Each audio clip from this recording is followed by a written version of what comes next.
এমন এক পৃথিবী যার ৯৯% মানুষ এক ভয়ানক ভাইরাসের কারণে জম্বিতে পরিণত হয়ে গেছে, আর বাকি ১% মানুষ শহর ছেড়ে নিজেদের একটা কলোনি তৈরি করে বেঁচে আছে যেন এই জম্বি তাদের কোনো ক্ষতি করতে না পারে। কিন্তু সেই পৃথিবীতেই ডক্টর রবার্ট নামের একটা আর্মি অফিসার বেছে নিয়েছিল এক আলাদা রাস্তা। নিউ ইয়র্ক শহরের সেই ভয়ানক জম্বিদের মাঝেই সে শুরু করেছিল নিজের গবেষণা।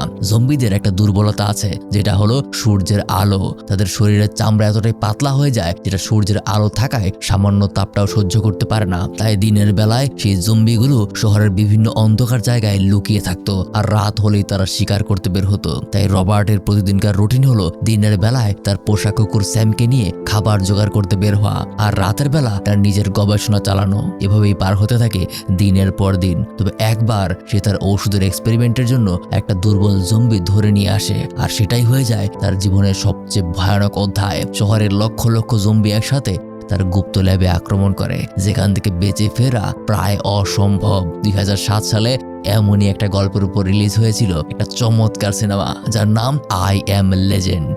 আর আজকে আমি সেই সিনেমার গল্পটাই আপনাদের সাথে শেয়ার করতে যাচ্ছি, যেখানে ভয়, রহস্য আর রোমাঞ্চ আপনাকে প্রতিটা মুহূর্তে মাতিয়ে রাখবে। তাই শুরুটা করতে হবে সেখান থেকে যেখান থেকে সবকিছুর শুরু হয়েছিল।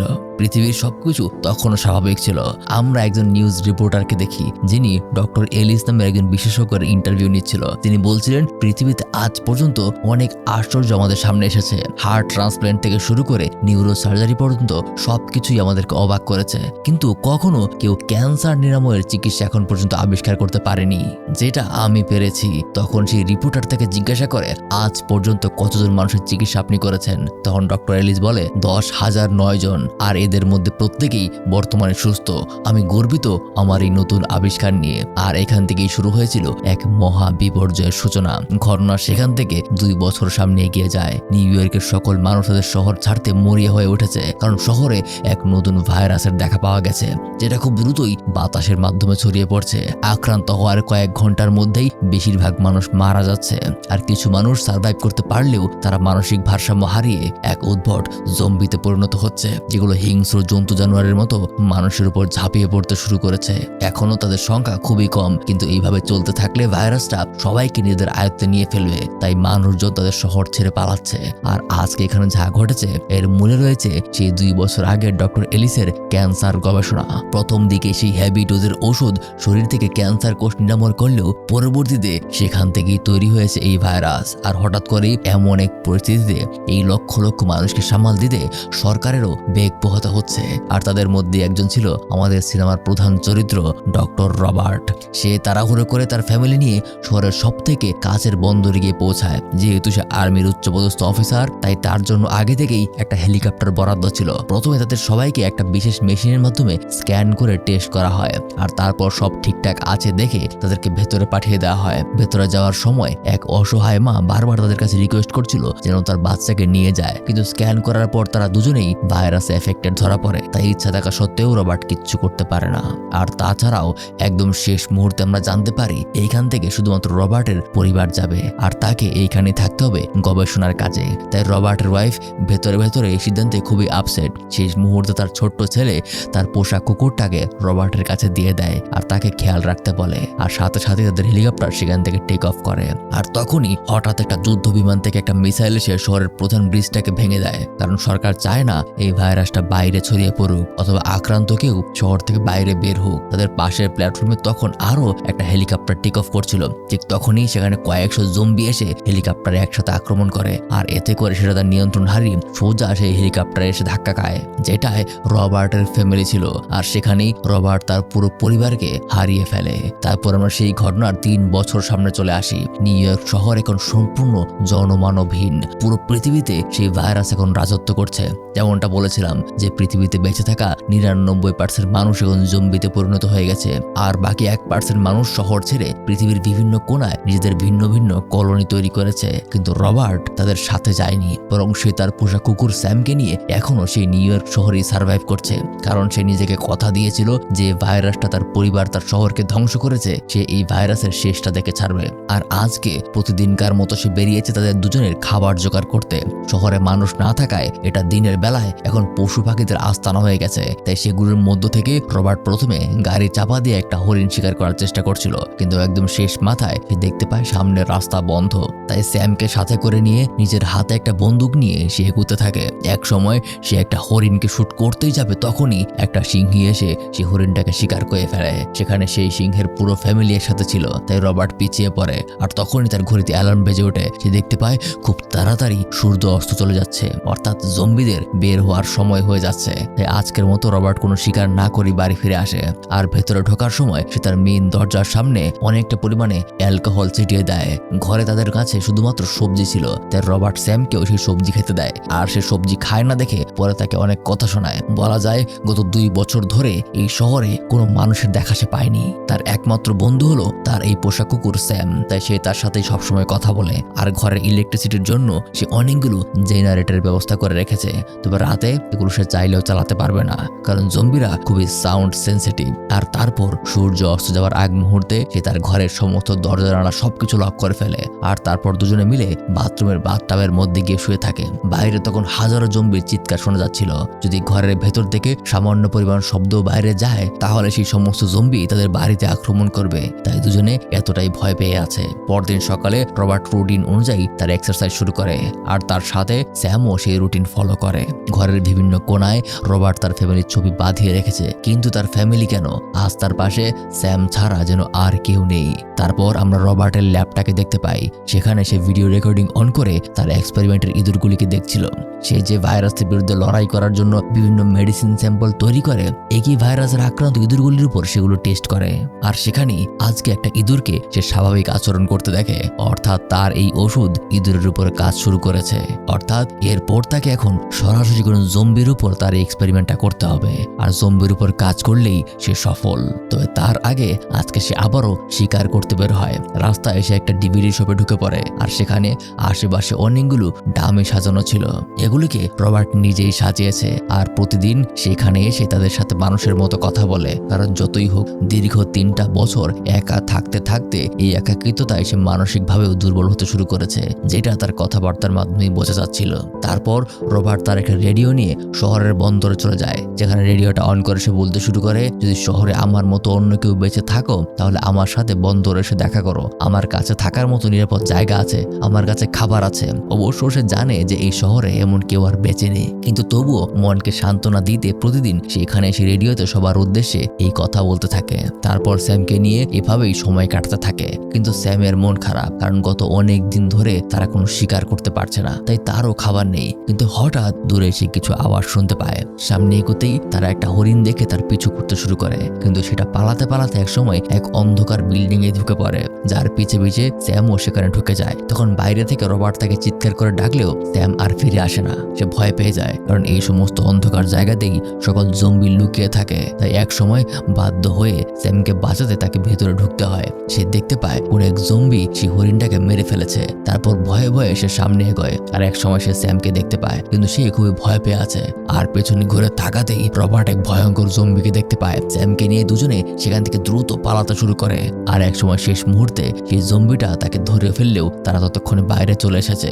আর বাইরে সূর্যের আলোতে সে খুবই অস্বাভাবিকভাবে ছটফট করতে শুরু করে। আর এক সময় এভাবেই জম্বিটা মারা যায়। তাই এবার যেহেতু বিষয়টা খুব ভয়ানক পরিস্থিতিতে এসে দাঁড়িয়েছে, সেহেতু রবার্ট তার ভয়কে তোয়াক্কা না করে একটা ফাঁদ বানায়। আর একটা শিশিতে সে তার নিজের কিছুটা রক্ত ভরে সেই ফাঁদে ঢেলে দিয়ে আসে, যেখানে কিছুক্ষণের মধ্যেই একটা জম্বি এসে সেই ফাঁদের মধ্যে আটকাও পড়ে যায়। কিন্তু দেখা যায় তার পেছনে অন্য একটা জম্বি যেন তাকে বাঁচাতে এসেছে।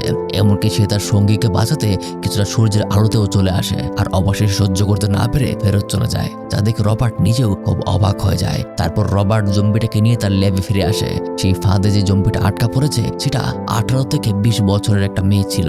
রবার্ট তাকে এক শক্তিশালী অজ্ঞান ওর ওষুধ দিয়েছে, তাই আপাতত ওর উপর এক্সপেরিমেন্ট করা যাবে। সে খেয়াল করে জম্বিটার কানের নিচে একটা প্রজাপতির ট্যাটু করা। তো বিষয়টাকে সে তেমন গুরুত্ব না দিয়ে তার তৈরি করা ওষুধ তার শরীরে ইনজেক্ট করে, যার কারণে খুব অল্প সময়ের মধ্যেই তার হার্ট রেট কমতে শুরু করে। শরীরের তাপমাত্রা অস্বাভাবিক থেকে স্বাভাবিকের দিকে আসতে শুরু করে, এমনকি শরীরের বাকি অর্গানগুলো স্বাভাবিক আচরণ করতে শুরু করে। কিন্তু হঠাৎ করেই সেই জম্বির জ্ঞান ফিরে আসে। আসে আর সে তাকে আক্রমণ করার চেষ্টা করে। তবে ভাগ্য ভালো ছিল, রবার্ট আগে থেকেই তার হাত পা বেঁধে রেখেছে, যার কারণে সে কোনো ক্ষতি করতে পারে না। কিন্তু কয়েক সেকেন্ডের মধ্যেই জম্বিটা একদম অচেতন হয়ে পড়ে যায় আর তার হার্ট পাম্প করাও বন্ধ করে দেয়। তাই সাথে সাথেই রবার্ট তার ইনজেক্ট করা ওষুধের অ্যান্টিসিরাম তার শরীরে পুশ করে, যাতে করে জম্বিটা আবারও আগের মতো হয়ে যায়। অর্থাৎ যে ঔষধটা ইঁদুরের মধ্যে খুব ভালো কাজ করছিল সেটা মানুষের উপর কাজ করছে না। তাই ফ্রাস্ট্রেটেড হয়ে আবারও তার ঘরে চলে আসে। সেখানে একটা রেকর্ডিং অন করে বলতে শুরু করে, হয়তোবা কুকুরের উপর এই ভাইরাসটা বাতাসের মাধ্যমে কিছু করতে পারছে না, তাই স্যাম এখনো ভালো আছে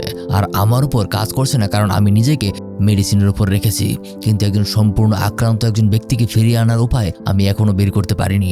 আমি দেখছি কিভাবে একটা জম্বি সূর্যের আলোতে এসে শেষ হয়ে গেল, আবার দেখছি একটা জম্বি তার সঙ্গীকে বাঁচাতে সূর্যের আলো পর্যন্ত সহ্য করতে এসেছিল। অর্থাৎ তারা বেঁচে থাকার জন্য নিজেদেরকে পরিবর্তন করছে। কিন্তু এইভাবে চলতে থাকলে মানব জাতির যতটুকু বেঁচে আছে পুরোটাই ধ্বংস হয়ে যাবে। পরদিন আবারও রবার্ট তার রুটিন অনুযায়ী সকল কাজ করতে শুরু করে। প্রতিদিনকার মতো শিকার করতে বের হওয়া, সময় কাটানো আর রেডিওতে কথা বলা সবকিছু শেষ করে যখন তারা বাড়ি ফিরছিল তখনই রবার্ট দেখতে পায় সেই শপের একটা পুতুল বাইরে দাঁড় করানো। সে অবাক হয়ে গাড়ি থেকে নেমে সেদিকে এগিয়ে যায় আর পাগলের মতো বন্দুক দিয়ে সেটাকে গুলি করতে শুরু করে, কারণ এটা বাইরে আসলো কিভাবে? একটা জম্বির পক্ষে এই কাজ করা কখনোই সম্ভব না, কারণ তাদের তো মানুষের মতো জ্ঞান বুদ্ধি নেই। তবে এই সব কিছুতে এটা বোঝা যাচ্ছিল যে একাকিত্বতা রবার্টকে খুব ভালোই গ্রাস করতে শুরু করেছে। আর এক সময় সে বুঝতে পারে এখানে একটা ফাঁদ পাতা, কিন্তু ততক্ষণে খুব দেরি হয়ে গেছে। এটা সেই একই রকম ফাঁদ যেটা সে জম্বিদের ধরার জন্য তৈরি করেছিল। মূলত এই ফাঁদটা সে নিজেই কোনো এক সময় তৈরি করেছিল। আর একটু আগে এখানে যে পুতুলটাকে সে দেখলো সেটা ছিল তার ভ্রম। তবে এই ফাঁদে ঝুলে যাওয়ার মুহূর্তে তার মাথায় সে বড় একটা আঘাত পেয়ে যায়, যার কারণে সাথে সাথেই তার জ্ঞান হারায়।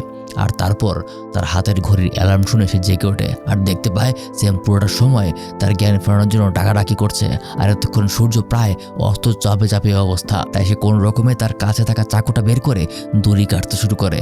আর সে যখন নিচে পড়ে যায় তখন তার হাতে থাকা চাকুটাই দুর্ঘটনাবশত তার পায়ে ঢুকে যায়, তাই সে উঠে দাঁড়াতেও পারছে না। ঠিক তখনই তার সামনে অন্ধকার বিল্ডিংয়ে একটা জম্বিকে সে দেখতে পায়। মনে আছে এটা সেই জম্বি যে নিজের সঙ্গীকে বাঁচাতে কিছুটা রোদের মধ্যেও এসে পড়েছিল। নিজের সাথে কিছু জম্বি কুকুরও সে রেখেছে, যেগুলো সে তাদের দিকে লেলিয়ে দেয়। সেই কুকুরগুলো তাদের দুজনের উপর খুবই খারাপভাবে আক্রমণ করে।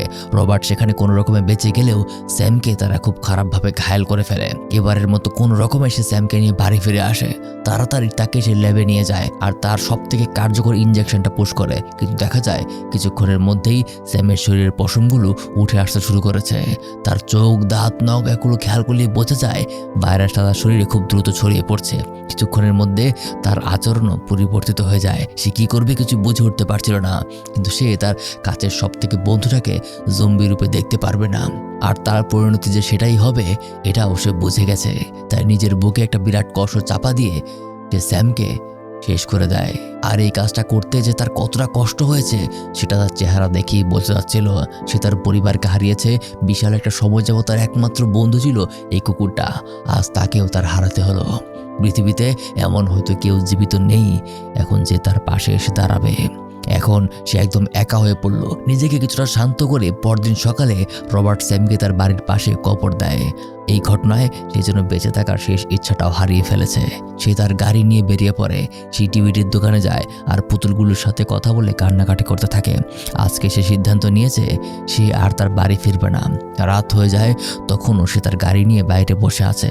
আর যখন হাজারো জম্বি একসাথে তার দিকে এগিয়ে আসে তখন সে প্রত্যেকটাকে তার গাড়ির নিচে চাপা দিতে শুরু করে। কিন্তু তাদের পরিমাণ এতই বেশি ছিল রবার্ট তাদের সামনে টিকে থাকতে পারে না। কিছুক্ষণের মধ্যেই আরও অনেকগুলো জম্বি এসে সেখানে পৌঁছায়। আর তাদের বস হলো সেই জম্বিটা যে গতকাল তাদের পেছনে সেই কুকুরগুলিকে লেলিয়ে দিয়েছিল।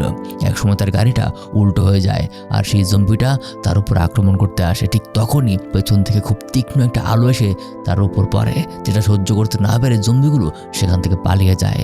জ্ঞান হারিয়ে ফেলার আগ মুহূর্তে রবার্ট শুধু এতটুকু অনুভব করে কেউ একজন এসে তাকে বাঁচিয়ে নিয়েছে আর তাকে তার ঠিকানা জিজ্ঞেস করছে।